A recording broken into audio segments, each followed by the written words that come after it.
የአውሮፓ ታላላቅ ክለቦችን የተመለከተ ወቅታዊና ዕለታዊ ጥንቅሮችን ከምታደምጡበት የዩቲዩብ ቻናላችን የመረጃ ሰዓታችን ላይ ትገኛላችሁ። ለዚህም ሰዓት በርከት ያሉ ስፖርታዊ ጥንቅሮችን ይዘን መጥተናል። በአውሮፓ ትልቅ ክለቦች በተለይም ሰበር መረጃዎችን ዛሬ በአውሮፓ ዙሪያ አግኝተናል። የአውሮፓ ሻምፒዮንስ ሊግ ጨዋታዎችን በሳምንቱ አጋማሽ ስለሚደረጉ በቡድን ዜና ተጨማሪ መረጃዎችን ለእናንተ ውድ አድማጮቻችን ይዘናል። የዓለም ከዋክብቶችም በዚህኛው የመረጃ ሰዓታችን ለእናንተ ውድ አድማጮቻችን መረጃዎችን እናካፍላችኋለን። አብራችሁን ቆዩ። ላይክ ስላረጋችሁን፣ ሰብስክራይብም ስላረጋችሁ ለሀሳብ አስተያየታችሁ ሁሉ አመስጋኞች ነን። በመረጃ ሰዓታችን ከታላላቅ ክለቦች ሪያል ማድሪድ ሰበር መረጃ አለ። ለማድሪድ ደጋፊዎች ከቡድን ዜና ጋርና ከዙር ጋር በተያዘ ሰበር መረጃ እናደርሳችኋለን። በባርሴሎና የመረጃ ሰዓታችን የባርሴሎና አዲሱን ፕሬዚዳንት እናነሳለን። በጣሊያን በጀርመን ጨምሮም በታላላቅ የአውሮፓ ክለቦችና በከዋክብቶችም ዘንድ ያሰባሰብናቸው መረጃዎች አሉ። አብራችሁን ከቆያችሁ ትከታተሉታላችሁ። በእንግሊዝ ፕሪሚየር ሊግ የመረጃ ሰዓታችን ድል አልባ ጉዞ ለሚገኘውን የፕሪሚየር ሊግ ክለብና ኮከባቸው የሰራውን አንድ ገድል እንነግራችኋለን። በእንግሊዝ ፕሪሚየር ሊግ ታሪክ ውድ ቤተሰቦቻችን አንድ ቡድን ብቻ ነው ከ30 ሳምንት በኋላ የ9 ነጥብ ልዩነትን ቀልብሶ ሻምፒዮን የሆነው። እሱም የፔፕ ጋርዲዮላ ቡድን ማንቸስተር ሲቲ ነበረ። ጊዜውንና አሁን እየጠበቀ ያለውን ጨዋታ በተመለከተ ተጨማሪ መረጃዎችን ለሲቲ ለየት ያለ ጥንቅር አሰናድተናል። ሲቲዝኖች ቆዩን። በቼልሲ የመረጃ ሰዓታችን አስተዳደሩ ቤት አንዳንድ ጥርጣሬዎች መጥተዋል እየተባለ ነው። ምንድን የተፈጠረው እንነግራችኋለን። የቡድኑ ወሳኝ ተጫዋችም ሊያጡት የሚችሉበት ሰፊ እድል እንዳለ እየተዘገበ ይገኛል። መረጃውን ይዘነዋል። በሊቨርፑል በኩል የሴቦዝ ላይ ሀሳብ አሰልጣኙን እረዳለው እያሉ ነው። አሰልጣኙ ያቀረቧቸው አመክንዮች፣ መከራከሪያዎች ደግሞ ዛሬ ሌላ ሀሳብ ሆኗል። በሊቨርፑል ቤት አሰልጣኙ አሁንም ደጋፊውን ተረጋጉ እያሉ ነው። በቀጣይ ደግሞ ሊክሷቸው ጥሪ አቅርበዋል። በርካታ የቡድን ዜና ነው በነገራችን ላይ ዛሬ በሊቨርፑል በኩል የያዝ ነው። የሊቨርፑል ደጋፊዎች ሀሳብ አስተያየታችሁን እያጋራችሁን እስከ ፕሮግራማችን ፍጻሜ ቆዩ። በአርሰናል የመረጃ ሰዓታችን ደመቅ አቀባበል ስለተደረገለት አንድ ተጫዋች እንነግራችኋለን። የተደረገለት በማን ተደረገለት የሚለው እናነሳለን። ፔሮ ሄንካፔ እናንተ ብትረሱ መንገዱ አይረሳንም እያለ ይገኛል።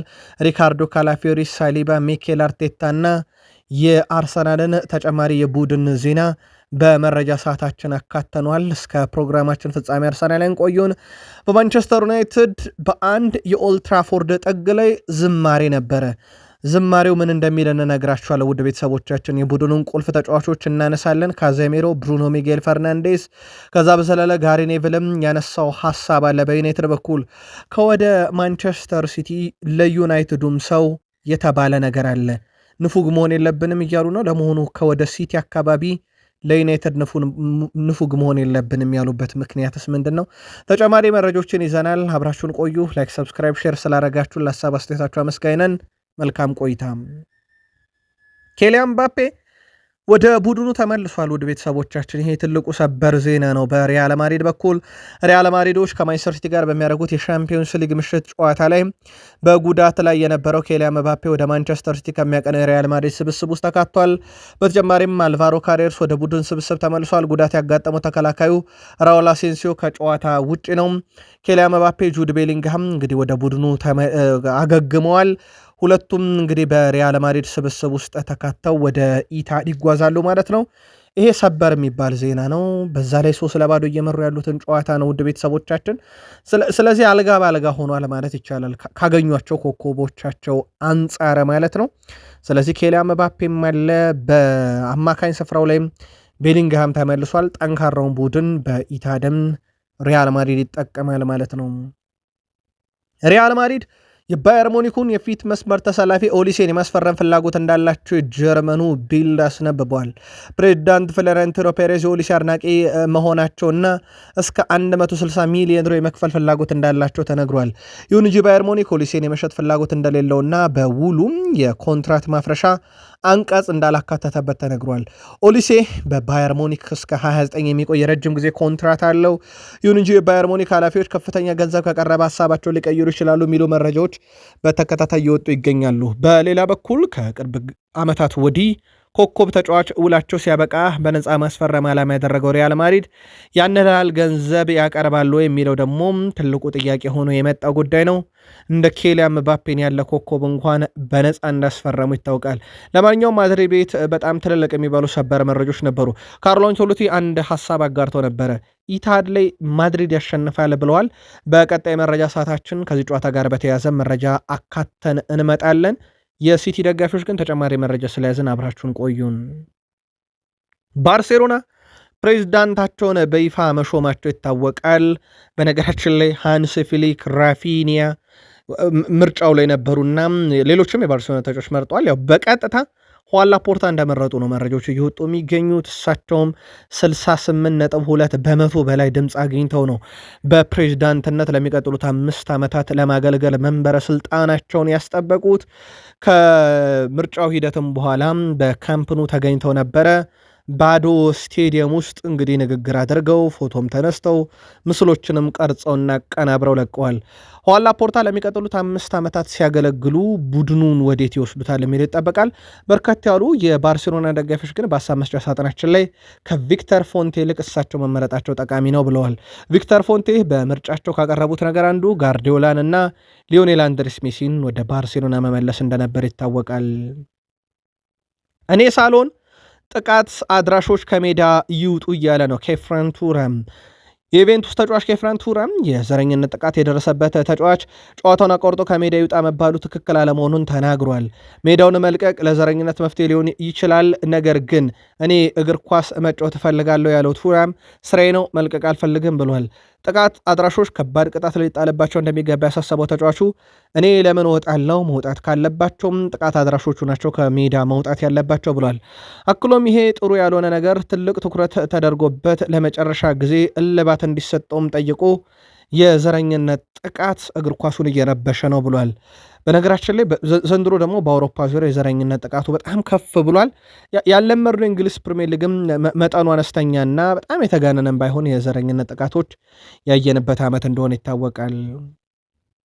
የጀርመኑ ኃያል ክለብ ባየር ሙኒክ የገጠመው ነገር በጣም አስገራሚ ነው። ውድ ቤተሰቦቻችን ባየር ሙኒክ 4 ግብ ጠባቂዎች አሉት፣ 4ቱም ተጎድተዋል። ማኑኤል ኔየር፣ ሴቨን ኡልሪች፣ ጆንስ ኡርቢግ እንደዚሁም ሊዮን ካልኒች 4ቱም ተጎድተዋል። ውድ ቤተሰቦቻችን ስለዚህ ባየር ሙኒክ የዋናው ቡድን ግብ ጠባቂ የሚባል ነገር የለውም ማለት ነው። ወይ ከአካዳሚ አምጥቶ ወይ የግብ ጠባቂ ባህር ያለው ተጫዋች ካላጫወተ በስተቀር ጓንታ ለብሶ አጣብቂኝ ውስጥ ገብቷል። በነገራችን ላይ ምናልባት በ90 ደቂቃ ውስጥ ቢሆን ያጋጠመው 100% ያው ከተጫዋቾች አንዱ ቀይሮት ወደ ሜዳ ገብቶ ይጫወት ነበረ። አሁን ግን ቢያንስ ከአካዳሚ አምጥተው መጫወት ይችላሉ። ቀጣይ ጨዋታቸው በአውሮፓ ሻምፒዮን ከክለብ ብሩጅ የሚደረገው ኦልሞስት ያለፉበት ጨዋታ ስለሆነ ብዙ ያስጨንቃቸዋል ተብሎ ግን የሚታሰብ አይደለም። በዘንድሮ የውድድር ዓመት ቡንደስሊጋው ያው በባየር ሙኒክ የበላይነት በሃሪኬን ፊት አውራሪነት በግብ አስቆጣሪነት እየመሩት እንደሆነ ይታወቃል። ስለዚህ አሁን ሃሪኬንን ተከትሎ ማን ነው የሚጨርሰው የሚለው ነው እንጂ የሃሪኬን አንደኝነት ሲያበቃለት ነው። ሃሪኬን በ30 ግቦች እየመራ ነው፣ ግን በጉዳት ሁለተኛ ጨዋታ አመልጦታል። ዴኒዝ ኡንዳ በ16 ደርሷል ከስቱትጋርት። ቀጣዩ ሴሪዮ ጊራሴ ይሆናል ተብሎ ይጠበቃል። በስቱትጋርት ቤት ሉዊስ ዲያዝ በ15፣ ሴሪዮ ጊራሴ ከቦሩሲያ ዶርትመንድ በ12 የቀድሞ ስቱትጋርት ተጫዋች ነበረ። እንደዚሁም ሃሪስ ታብኮቪች በ11 ግቦች ይከተላሉ። ቡንደስሊጋውን ደግሞ ባየር ሙኒክ እየመራው እንደሆነ ይታወቃል በሰፊ ነጥብ ልዩነት። ያው ያለቀለት ጉዳይ ነው የቡንደስሊጋም ጉዳይ። አሁን ትልቁ ጥያቄ ሃሪኬን መች ወደ ሜዳ ይመለሳል የሚለው ነው። የአሰልጣኝ ቪንሰንት ኮምፓኒን ጋዜጣዊ መግለጫ እየተጠባበቀን እንገኛለን። ኮከቡ በቡድኑ ላይ ያለው ተጽዕኖ ቀላል የሚባል አይደለም። ዘንድሮ ግን መቼ ይመጣል የሚለውን አጣርተን እናመጣዋለን። ሊዮኔል ሜሲ ደስተኛ አይደለም ተብሏል። ውድ ቤተሰቦቻችን ከሰሞኑ ያው የፋይናሊዝም ጨዋታ እንደተሰረዘ ይታወቃል። የተሰረዘበት ምክንያት ደግሞ የመጀመሪያው ተራዘመ በካታር ባለው የመካከለኛው ምስራቅ ጦርነት ምክንያት። ከዛ በኋላ ጨዋታው ቤርናቤው ላይ ይደረግ ተባለ። የአርጀንቲና እግር ኳስ ፌዴሬሽን ውድቅ አደረገ። ምክንያቱም ስፔን ላይ ጨዋታ አይሆንም በሚል። ከዛ ያቀረቡት ሀሳብ ደግሞ የደርሶ መልስ ጨዋታ አይሆንም በሚል ነበረ፣ ግን ይህም ተቀባይነት አላገኘም። ከዛ በኋላ ውድድሩ እንዲሰረስ ተደረገ። በዚህ ሊዮኔል አንድሬስ ሜሲ ደስተኛ አይደለም። እናም የዋንጫው ጨዋታ ከመሰረዝ ይልቅ ሌሎች የሚደረጉባቸው አማራጮች እንዲገኙ ይፈልጋልና ሊዮኔል አንድሬስ ሜሲ በዚህ ደስተኛ አይደለም ተብሏል። ኔይማር ጠንክሬ እየሰራው ነው። ወደ ብሔራዊ ቡድን ተመልሼ ዳግም በዓለም ዋንጫ ብራዚልን ወክዬ መጫወት እፈልጋለሁ። ነገር ግን ውሳኔው የኔ ሳይሆን የአሰልጣኙ ነው ብሏል። ብሔራዊ ቡድን ውስጥ ብገኝም ባልገኝም ግን ሁልጊዜም ብሔራዊ ቡድን መደገፌን እቀጥላለሁ ብሏል። ኔይማር ጁኒየር ለብራዚል ብሔራዊ ቡድን እንግዲህ ለመመረጥ በሳንቶስ በኩል የሚያደርገው ምርጡ እንቅስቃሴ አሁንም እንደቀጠለ ነው። ኔይማር ጁኒየር ባለፉት 8 ጨዋታ 10 የግብ አስተዋጽኦ አለው። 7 ጎሎችን 3 አሲስቶችን ለቡድኑ አበርክቷል። ለብሔራዊ ቡድን ግን መጠራት ዋነኛ ህልሙ መሆኑን ተናግሯል። የዓለም ዋንጫን በዚሁ እናንሰው። የኔይማር የዓለም ዋንጫ መረጃ ስለሆነ ፊፋ የ2026ቱን የዓለም ዋንጫን በተመለከተ አዳዲስ ቴክኖሎጂዎችን ይጠቀማል ተብሏል። በተለይም ዓለም አቀፍ እግር ኳስ አስተዳደር አካል ፊፋ በ2026 የዓለም ዋንጫ ላይ የስራ ክንውኖችን በሰው ሰራሽ አስተውሎት ላይ ተመሰረተ ለማድረግ መቀዱ ይፋ አድርጓል።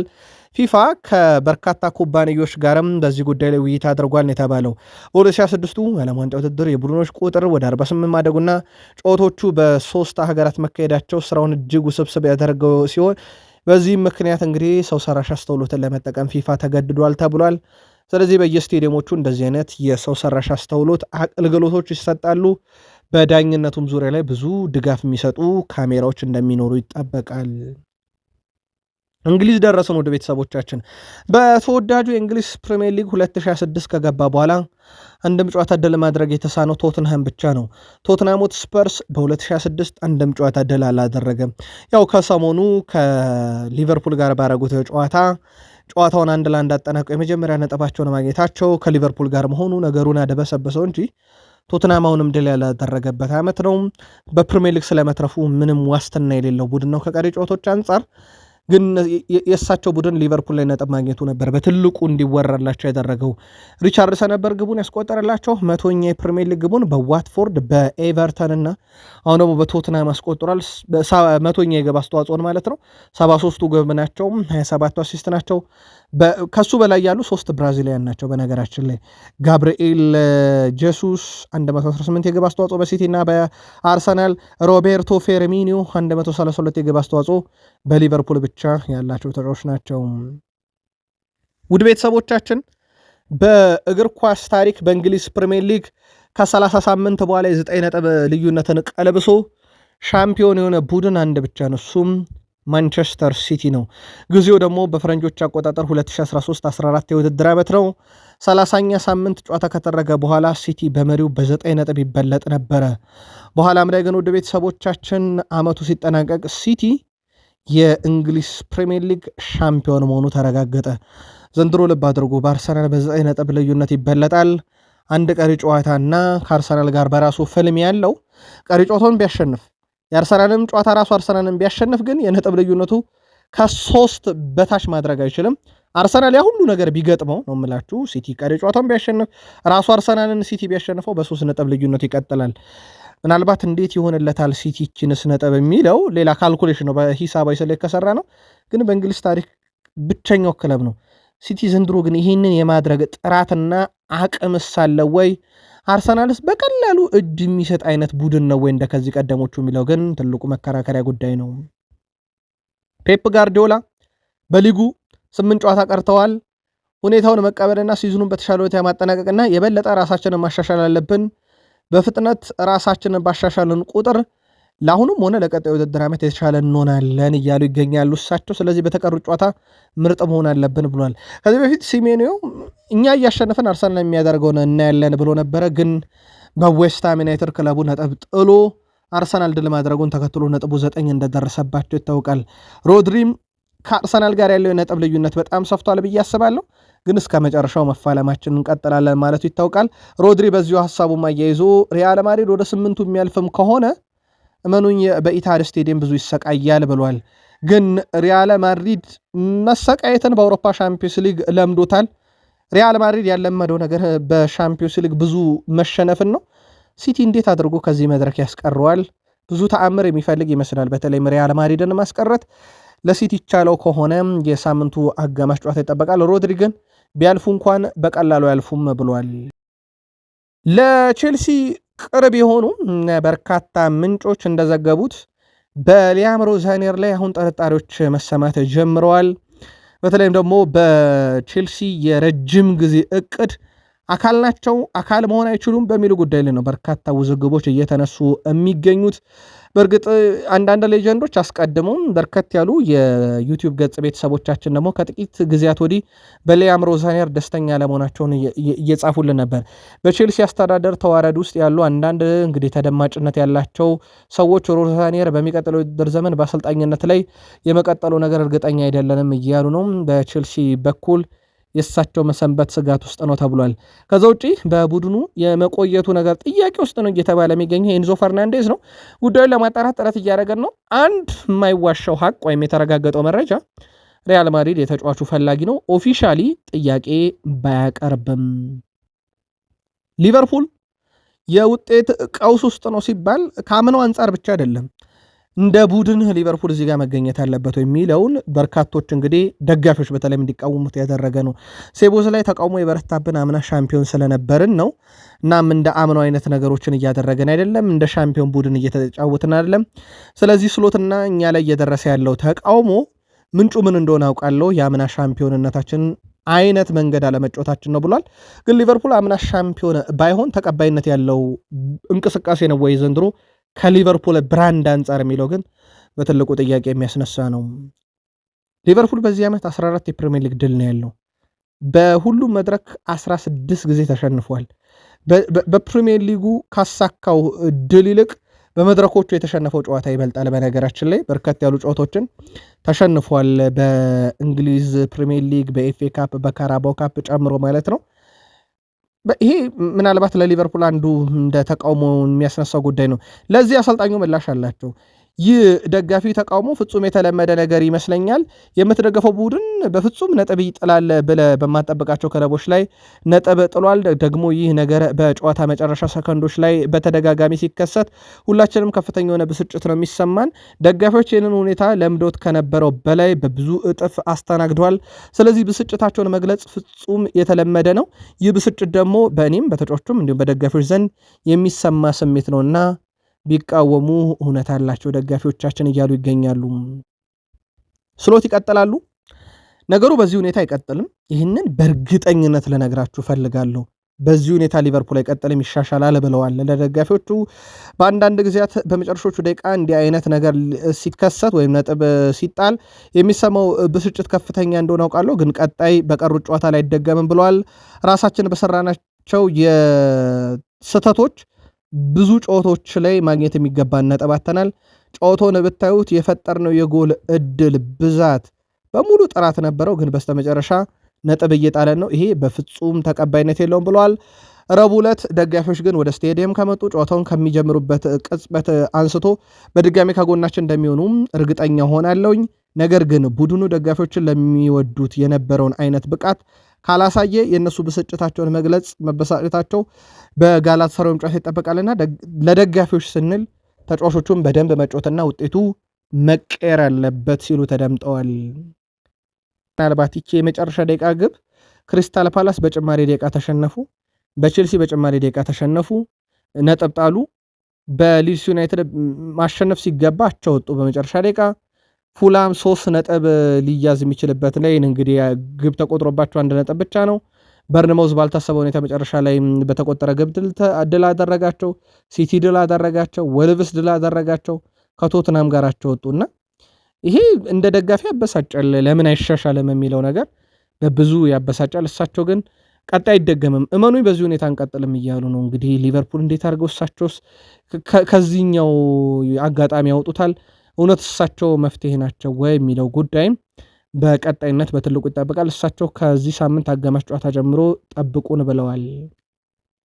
በዚህ ሳምንት በነበረ ጨዋታ ላይ ግን የኤፍኤስጂ ሊቀመንበር ቶም ዊነር በአንፊልድ ተገኝተው ነበረ። በ1-1 በተጠናቀቀው ጨዋታና ዊርነር በደጋፊዎች የሚሰማውን ከፍተኛ ተቃውሞና ጩኸት በቀጥታ እዛው ስቴዲየም ውስጥ ቁጭ ብለው ነው የሰሙት። ባለቤቶቹ ተወካይ በቦታው መገኘታቸው ምናልባት ስሎት ላይ የሆነ ጫና እንዳለ ይነግራል የሚሉ መረጃዎች ከወደ እንግሊዝ እየወጡ ነው። በተለይም ቡድኑ በመጨረሻ ደቂቃ ጎል እያስተናገደ ነው። ለዚህ ደግሞ መፍትሄው አሰልጣኙ ናቸው ተብሎ ይታመናልና የእሳቸው በስቴዲየም ውስጥ ትላንትና መገኘት አንዳሽ ጫና እንዳለ ክለብ ውስጥ ማሳያ ነው እያሉ ነው። ሊቨርፑል ከሰሞኑ በስሎት ላይ ያለው አቋም እሳቸውን መደገፍ እንደሆነም ሲነገር እንደነበረ የሚዘነጋ አይደለም። ድጋፉ እስከ መቼ ይቀጥላል የሚለው ነገር ይጠበቃል። ግን የኤፍሲጂ ሊቀመንበር የባለቤቶቹ ተወካይ በአንፊልድ ሮድ መኖራቸው ግን አንዳች ትርጓሜ አንዳች መልእክት እየተሰጠው ይገኛል። ሪዮ ንጉማ በማህበራዊ ትስስር ገጹም እንደ ውጤቱ በጣም አዝኛለሁ፣ ነገር ግን ፕሪሚየር ሊጉ ለመጀመሪያ ጊዜ በቋሚነት በመሰለፌ በጣም ደስተኛ ነኝ ብሏል። አርኔ ስሎትም ስለዚሁ ተጫዋች ይናገራሉ። ሪዮ ንጉማ ከ2 ወር በፊት በ16 ዓመቱ እድገቱ በጣም አስደናቂ ነበር። አሁን 17 ዓመቱ ላይ ነው። ጥሩ እድገት አሳይቷል። እንደዚህ አይነት አፈጻጸም ብቃቶችንም ወደፊት ያሳየናል። በክለቡ ውስጥ በጣም ምርጡ ተጫዋች እንደሚሆን እርግጠኛ ነኝ ብሏል። በጣም አስደናቂ ተጫዋች ነው። ምናልባት ሊቨርፑሎች ወደፊት ተስፋ ማድረግ ካለባቸው ተስፋ ላይ ያደርጉት የሚችሉት አይነት ተጫዋች እንደሆነ በግልጽ በደንብ ያሳየ ነበር። እሳቸውም ይህንን አረጋግጧል። ምናልባት በጋላት ሰራውም ጨዋታ ሊያስጀምሩት ይችላሉ ተብሎ ይጠበቃል። አውሮፓ ሻምፒዮንስ ሊግ የጥሎ ማለፍ ጨዋታ ሁለተኛ ዙር ማለት ነው። ሊቨርፑል ከጋላት ሰራይ መጋቢት 9 ረቡዕ ምሽት 5 ሰዓት በአንፊልድ ሮድ ስቴዲየም ይካሄዳል። የመጀመሪያ ዙር ጨዋታ ጋላት ሰራይ 1-0 እየመሩ ነውና ሊቨርፑል በ2 ጎል ልዩነት ማሸነፍ ግድ የሚለው ጨዋታ እንደሆነ ይታወቃል። ከአርሰናል ጋር በተያዘ የአርሰናል ቡድን የማርች ወር ላይ እንግዲህ ቀጣይ ጨዋታዎቹ በተለይም ከሊቨርፑልና ከሲቲ ጋር ያደርግና ወደ ኢንተርናሽናል ብሬክ ያቀናል። በአርሰናል ማርች ወር ላይ የተመዘገቡ ውጤቶችን ብናያቸው በጣም ትልልቅ የሚባሉ ናቸው። በተለይም ቡድኑም ባለፉት ወደ 6 የሚጠጉ ጨዋታዎች አንዳቻ ብቻ ነው ከባየር ሌቨርኩሰን ጋር የወጣው። ኤቨርተን 2-0 አሸንፏል። ማንስፊልድን 2-1 አሸንፏል። ብራይተንን 1-0፣ ቼልሲን 2-1 አሸንፏል።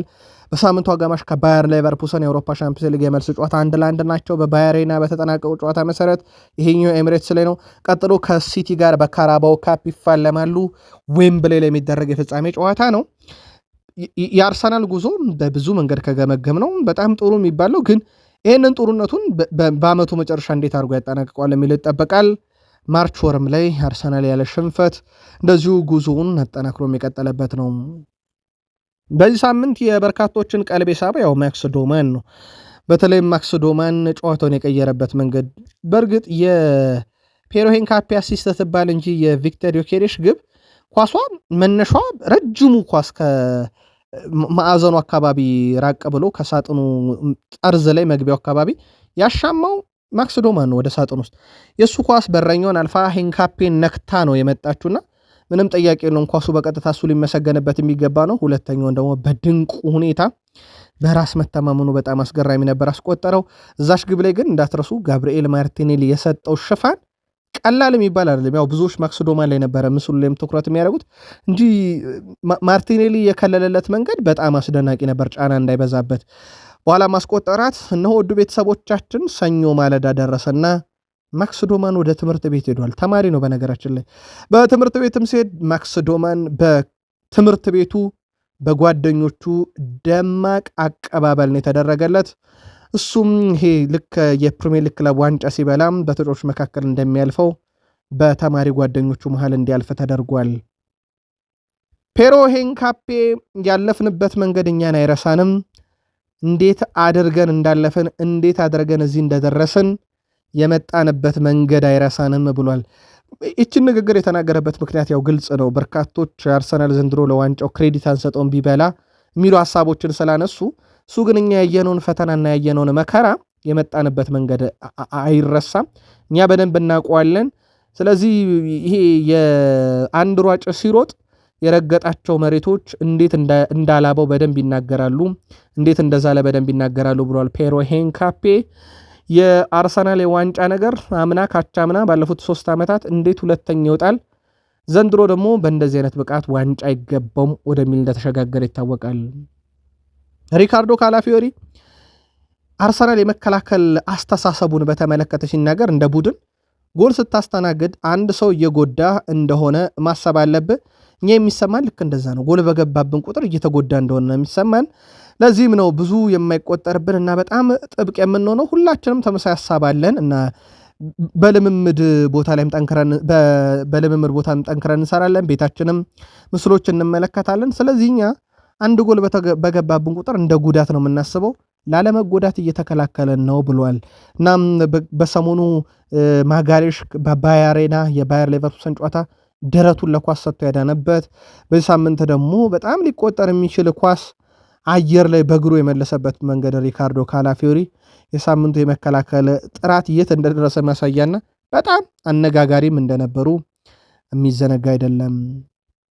ከአርሰናል ጋር በተያዘ የሳሊባ ሐሳብ ከባለፈው ሲዝን ብዙ የተማርን አሁን ለዋንጫ በጣም እየቀረብን ያለንበት ምክንያት ከዛ ስለተማርን ነው ብሏል።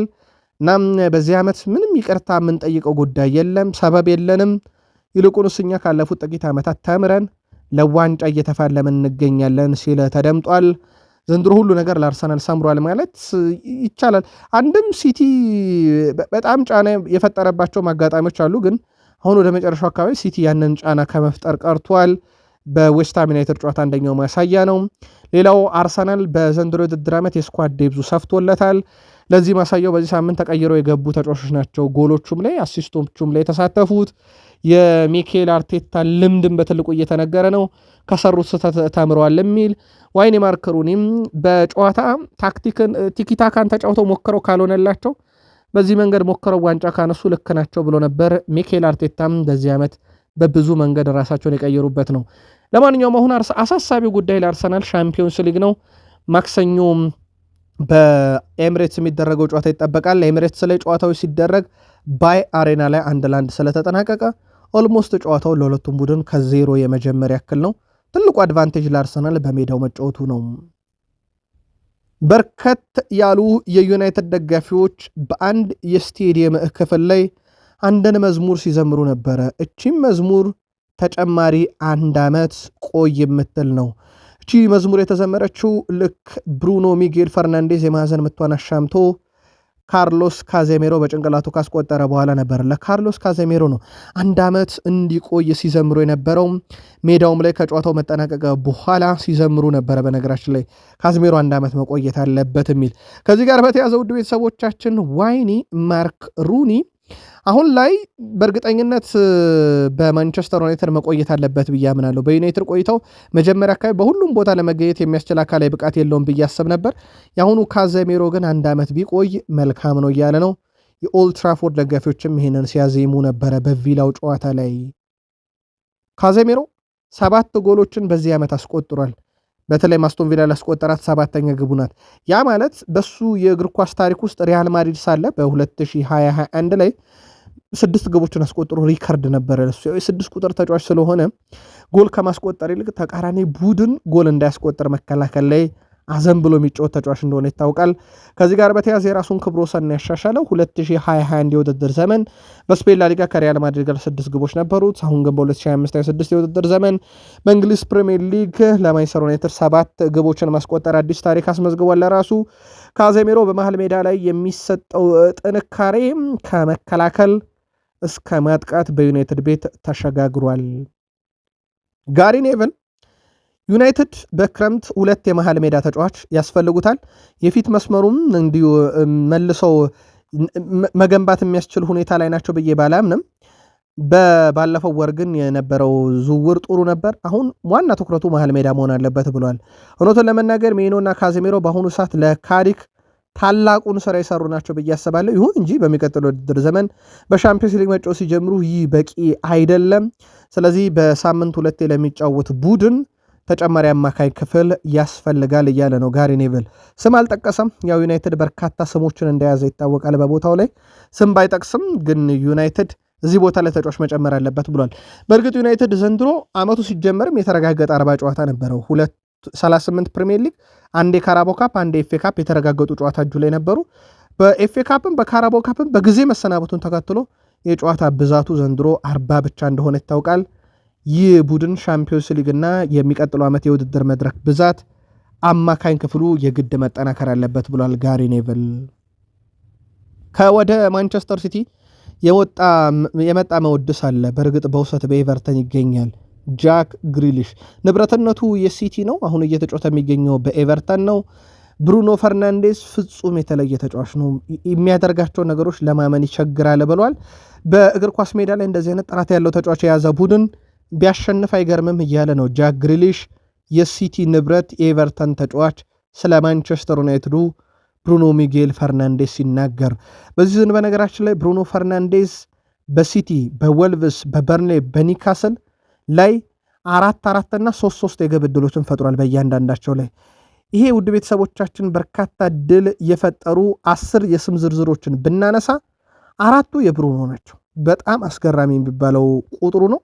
ለዚህም 1 ዓመት ቢቆይ በነ ጃክ ግሪሊሽ ቢወደስ ብዙ የሚገርም እንዳልሆነ ማሳያ ነው። በብሩኖ ፈርናንዴዝ በኩል ምናልባት ማንቸስተር ዩናይትዶች ምንድን አቋማቸው በሚል ጉዳይ ላይ ፋብሪዚዮ ሮማኖ የዩናይትድ አቋም ግልጥ ያለ ነው። በተለይም በሻምፒዮንስ ሊግ የሚሳተፉ ከሆነ ብሩኖን መልቀቅ አይፈልጉም ነው። ከዛ ውጪ ማቲያስ ኩኛም ብሩኖ ፈርናንዴዝን በተመለከተ 100 ሲደመር አሲስት 100 ሲደመር ግብ ላይ መድረሱን ተከትሎ እንኳን ደስ ያለ ብሎታል። አንዱ አሲስት ለሱ እንደተደረገለት ይታወቃል። ያው ወደ ግብነት እንደቀየረውም ይታወቃል። ማቲያስ ኩኛ በጣም አስደናቂ ግብ ነበረች። የግል ብቃትን የምትጠይቅ ግብ ነበረች፣ ግን መነሻዋ ከሱ እንደሆነ ይታወቃል። ብሩኖን በተያዘ ግን አንድ ሀሳብ አጋርቷል። አሁን እኛ ዋናው እቅዳችን ወደፊት መመልከት ነው እና ሌሎች ክለቦችን ፈጽሞ እየተመለከትን አይደለም ብለዋል እሳቸው ብሏል ብሩኖ ሚጌል ፈርናንዴዝ። ታዲያ 3 ነጥቦችን እያስሸነፍን ወይም እያገኘን ወደፊት ስለመሄድ እንጂ ከላያችን ስላለው ሲቲ ከታች ስላለው አስቶን ቪላ እያሰበን አንሄድም ሲል ተደምጧል። ስለዚህ የምንጫወትበት ዓላማ ሌሎችን መመልከት ሳይሆን ማሸነፍ ብቻ ነው። ቀጣይ ዓመት የአውሮፓን ትኬት እንፈልገዋለን ብሏል። ካሪክ ወደ ቡድኑ ከመጣ በኋላ ያመጣቸው ለውጦች ቀላል የሚባሉ አይደሉም። ለአብነት ያክል ከሱ በፊት በ21 ጨዋታ ዩናይትድ 8 ድል 8 አቻ 5 ሽንፈት ነበረው። ካሪክ ከመጣ በኋላ ግን 1 ሽንፈት 1 አቻ ነው። ከ7 ጨዋታ 7 ድል አለው ከ9 ጨዋታ። ይሄ በመቶኛ በጣም ትልቅ የሚባል። ለአብነት ያክል ካሪክ ከመጣ በኋላ ዩናይትድ በጨዋታ 2.4 ነጥብ እያገኘ ነው። ከሱ በፊት 1.5 ነው። በነገራችን ለሁሉም ውስጥ በ1 ነጥብ ያንሳል ማለት ነው። ማንቸስተር ዩናይትድ በየጨዋታው ካሁኑ የነጥብ የመጣል ሂደቱን ብናይ ይሄ እየመራ በካሪክ ስር 0 ነው። በሩበን አሞሪም ስር ወይም ከካሪክ በፊት 14 ነጥብ ጥሏል ዩናይትድ እየመራ። ያኔ 7ኛ ነበር ከካሪክ በፊት። አሁን በካሪክ 3ኛ ደረጃ ላይ እንደመጣ ይታወቃልና ለውጡ ዝም ብሎ የሚነገር ብቻ ለውጥ ሳይሆን በቁጥሮችም ደረጃ የተደገፈ ነው። ቋሚ አይሁን ለዩናይትድ ይመጥናል አይመጥንም የሚለውን ግን ለደጋፊዎችና ለቦርዱንቶ ካሪክ ግን እንደዚህ ነው ቁጥሮች አሉት። እዚህ ጋር እናብቃ፣ ቀጣይ እንገናኛለን።